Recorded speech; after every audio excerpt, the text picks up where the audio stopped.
Hi there, it's Jason Aldous from Aldous Systems, and today I'm testing using the MSolutions HDBaseT tester. It's the only tester on the market which can actually certify a connection to HDBaseT standards, so you know that the link is going to be trouble-free when using it with an HDBaseT matrix.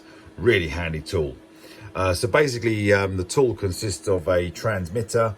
I've got the receiver already plugged in at the far end, and it's got a built-in HDMI pattern generator, and that's where this HDMI cable plugs in out the side and into the bottom into the transmitter.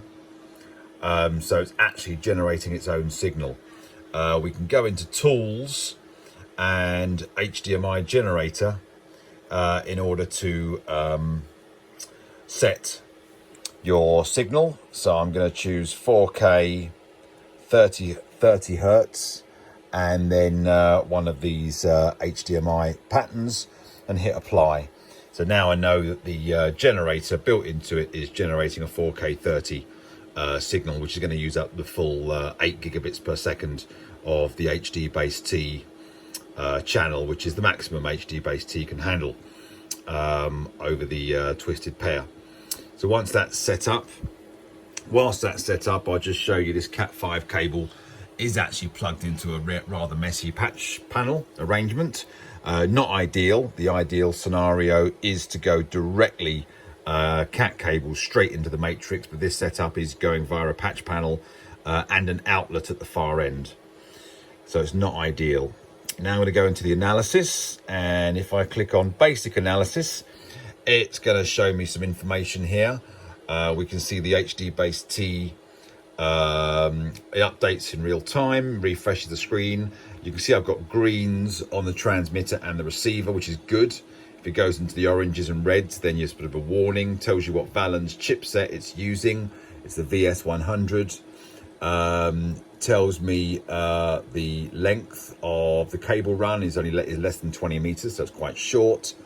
And it's 298 megahertz, so it's a 4K signal that's being sent. If I press the back button, the more interesting is to click on performance. Here I can look at TX and RX. Obviously the TX is what's happening locally, so not very interesting. What's more interesting is on the RX at the far end of the cable. I've got two options: MSE errors and MX and max errors. So MSE errors is kind of like how hard it is having to push the signal down the cable. And what's going to really erode that is poor cable, patch panels, outlets, stranded patch leads, all the things you should not do with HDBaseT. You really should have solid core, Cat6 or Cat6A HDBaseT certified cable plugging directly into the matrix and directly into the receiver. So the things that are going to erode this are the things I just mentioned. But what we are seeing in this case, probably because the cable runs quite short, is we've got good headroom. The 4 bar charts show the 4 pairs inside the Cat cable. And there's some nice little bit of headroom between the top of the bars and the yellow or the orange line. If you go above the orange line, then you're kind of into dangerous territory, and EMI pulse is probably going to cause some problems. You get over the red line, then you're going to have issues. So that's kind of like a measure of the cable infrastructure. Now, if I click on max errors, that's actually telling me how many errors I am actually getting at any one point in time. Now, we do expect to see errors on an HDBaseT link, but there's error correction built in to HDBaseT to handle it. And what we're looking at here is if I hit the red line, then basically the error correction hardware is getting more errors than it's able to handle, and it won't be able to handle them. You're going to get signal drops. We're quite high up here against the orange line at the moment, so we're below the red line. So the number of errors that are coming through are handleable, but we're worryingly close. Really, if you had an EMI pulse from a fridge motor turning on or a waste disposal unit turning on, that might jump us over the red line and cause a signal drop. There's a 1.07 there, for example, on the second pair. So when we go above the red, that's when we're going to start seeing some signal drops because there's more errors than we can handle.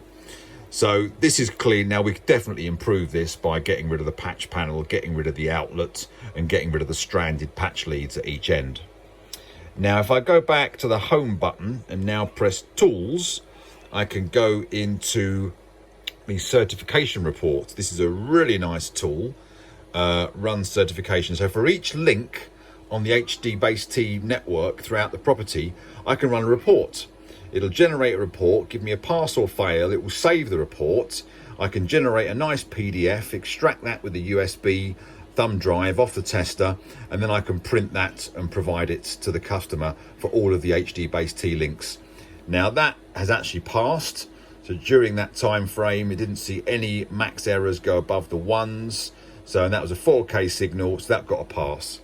If I go into my report files, then you'll see there's a report file there. I can select that and then go generate PDF, and then I can extract that with a thumb drive, so I can give the customer a nice PDF for each HDBaseT link in the house. Really great tester, really useful for really validating your cable infrastructure before then deploying a 4K HDBaseT matrix. Definitely recommend one of these, available from Aldous Systems. Thanks for listening.